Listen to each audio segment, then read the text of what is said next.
जिसका नाम होगा खाद जाल। खाद जाल जिसको आप कहते हैं फूड वेब। Food web. अच्छा ये बताओ, कल तो आप एक चीज़ पढ़े थे, सबको याद होगा, आहार श्रृंखला के बारे में, और आपने कहा था कि विभिन्न जो पोषी स्तर होते हैं, विभिन्न जो जीव होते हैं, अपने भोजन के लिए वह एक सीधा रेखा में जुड़े हुए थे। वो अपने भोजन के लिए एक सीधा रेखा में जुड़े हुए थे, एक ही दिशा में वो जुड़े हुए थे, जिसको हम लोग आहार श्रृंखला या खाद्य श्रृंखला कहते हैं। इसी को अंग्रेजी में फूड चेन कहते हैं। आपने कल देखा था कि अगर सूर्य के प्रकाश है तो उस सूर्य के प्रकाश से उत्पादक के रूप में पेड़ पौधे अपना भोजन स्वयं बना लेते हैं। अब इस पेड़ पौधे के जो टीडा का नाम सुने होंगे, सुगा जिसको कहते हैं, वह टीडा खाता है। तो उसको हम लोग कहते हैं प्राथमिक उपभोक्ता। जिसने उत्पादक को खाया उसको हम लोग कहते हैं प्राथमिक उपभोक्ता। कल आपने देखा था उस टीडा को किसने खाया? उस टीडा को मेढक ने खाया। तो मेढक जो खाया उसको हम लोग कहते हैं द्वितीयक उपभोक्ता। उसको हम लोग कहते हैं द्वितीयक उपभोक्ता, जिसको आप मांसाहारी भी कह सकते हैं, खाली द्वितीयक उपभोक्ता कहिए। अब उस मेढक को सांप खाया। उस मेढक को किसने खाया? सांप ने खाया। जब उस मेढक को सांप ने खाया तो हम लोग सांप को तृतीयक उपभोक्ता कहते हैं। हम सांप को क्या कहते हैं? तृतीयक उपभोक्ता कहते हैं। फिर उस सांप को बाज ने खाया और उस बाज को हम लोग क्या कहते हैं?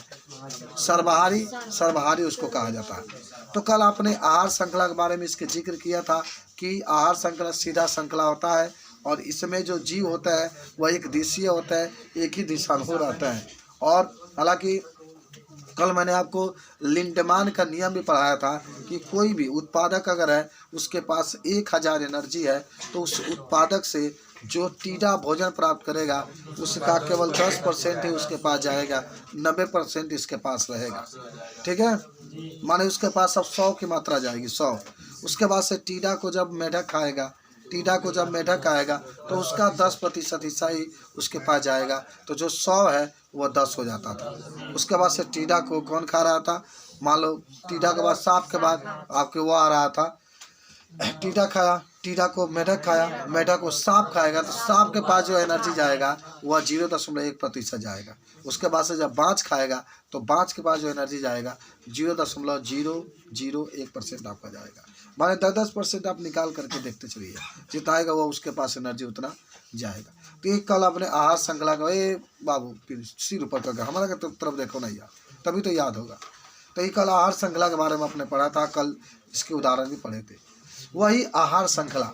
अब एक बात आपको ये बताना है कि जो मेढक है, ज़रा सोचो, पहले सोचते हैं हम लोग तब इसकी बात करते हैं।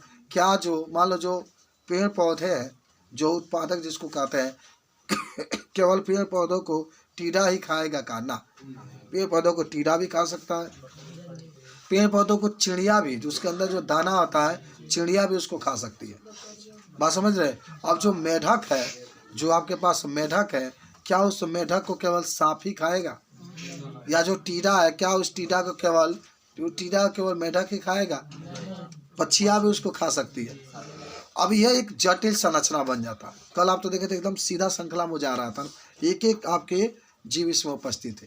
लेकिन जो खाद्य जाल होगा ये एक जाल के रूप में होगा। माने कई आहार श्रृंखलाएं जब एक साथ जुड़ती है तो खाद्य जाल का निर्माण होता है। जब कई जीव एक साथ जुड़ते हैं, जब कई जीव, जैसे उत्पादक आपने देखा अभी एक जीव था, उसके साथ टीडा जुड़ा, वह भी एक जीव था। वो टीडा के साथ एक मेढक जुड़ा, वह भी एक जीव था। उस मेढक के साथ सांप जुड़ा, वह भी एक जीव था। और सांप के साथ बाज जुड़ा, वह भी एक जीव था। तो एक सीधा श्रृंखला है। जब कई जीव एक साथ मिलते हैं तो आहार श्रृंखला बनता है। जब कई जीव एक साथ मिलते हैं तो आहार श्रृंखला बनता है। लेकिन जब कई आहार श्रृंखला एक साथ मिलते हैं, एक या एक से अधिक आहार श्रृंखला को एक साथ मिला देते हैं, तो उसी को हम लोग क्या कहते हैं? खाद्य जाल कहते हैं। उसी को हम लोग क्या कहते हैं? खाद्य जाल कहते हैं। और इसमें बहुत अधिक जीव उपस्थित होते हैं। इसमें क्या होता है? बहुत अधिक जीव उपस्थित होते हैं। ये एक दिशीय नहीं होता है, यह हर एक दिशा में हो सकता है। यह एक दिशीय नहीं होता है। कौन? जो खाद्य जाल होता है एक दिशीय नहीं होता है, वह कई दिशाओं में हो सकता है। ठीक है ना?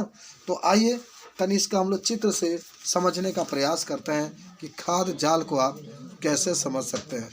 खाद्य जाल को आप कैसे समझ सकते हैं। देखिए मैं आपके सामने यहाँ पर केवल नाम से ही पता कर रहा हूँ, केवल नाम। चित्र आपकी किताब में बनाया, मैं नाम लिख दूंगा तो आप लोग समझ जाइएगा कि सर नाम के द्वारा ही बताना चाहते हैं। मान लो कि आपके पास यहाँ पर है पेड़ पौधा, कौन है?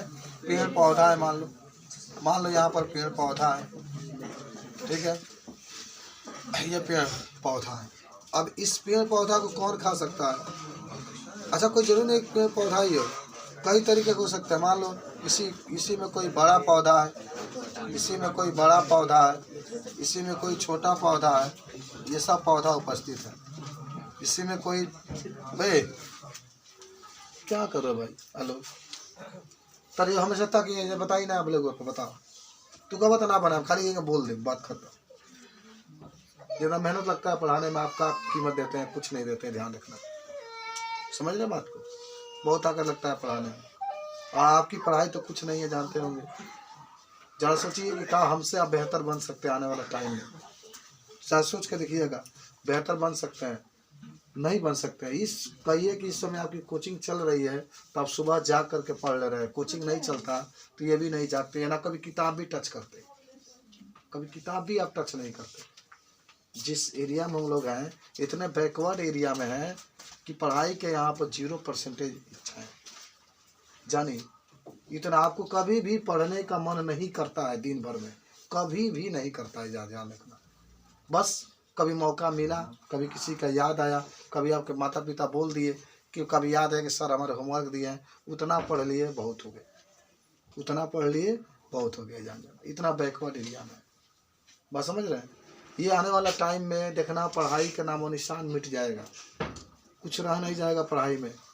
बात समझ रहे हो? नहीं विश्वास होता तो आप जब कह दिए तो बताते हैं तुम लोग को, पढ़ लो। चलो हाँ, तो छोटा पौधा, बड़ा पौधा, सब पौधा हो गया। जरा सोच के बताओ, एक ही पौधा लिखो, छोड़ दी। सब पौधा है, इस पौधा को कौन कौन खा सकता है? अगर आहार श्रृंखला दिखाते ना, आहार श्रृंखला दिखाते, हम खाद की बात कर रहे हैं, आहार श्रृंखला दिखाते तो यहाँ पर टीडा लिखते हैं ना आप लोग, टीडा माने सूगा। और इसको कौन खाता? मेढक। और मेढक को कौन खाता? सांप खाता। सांप को कौन खाता? बाज खाता। चलो, तो यह एक सीधा श्रृंखला में जाए तो इसको आहार श्रृंखला कहते हैं। इसको क्या कहेंगे हम लोग? आहार श्रृंखला कहेंगे। अब बताओ, कोई जरूरी है कि पेड़ पौधा केवल टीडा ही खाएगा? बताओ, पेड़ पौधा को खरगोश खाएगा? पेड़ पौधा को, हाँ, खरगोश तो खाएगा नहीं, खरगोश खाएगा। बात समझो। अब बताओ साहब, क्या खरगोश को बाज नहीं खाएगा? एकदम खाएगा। जरा सोचो, क्या पेड़ पौधा को चिड़ै नहीं खाएगी? पक्षी भी तो खा सकती है, क्या इस पक्षी को बाज नहीं खाएगा? एकदम खाएगा। का अब बाज जो है, बाज है, चूहा है, मान लो चूहा है, क्या चूहा को सांप नहीं खाएगा? सांप भी तो खा रहा है। तो देखो, सांप तो मेढक को भी खा रहा है, और सांप तो चूहा को भी खा रहा है। तो इस तरीके से यह एक जाल के रूप में बन जाता है। किसके रूप में बन जाता है? जाल के रूप में बन जाता है। इसी को हम लोग कहते हैं खाद जाल। इसी को हम लोग क्या कहते हैं? ठीक समझे? ये हमारी एक जाल के रूप में होता है। तो लिख लो खाद जाल का परिभाषा, क्या आप याद रखेंगे इसको? पहले परिभाषा लिखा जाता है, का अंतर होता है, तो आपको थोड़ा भी दिक्कत नहीं होना चाहिए। खाद जाल और जो खाद श्रृंखला होती है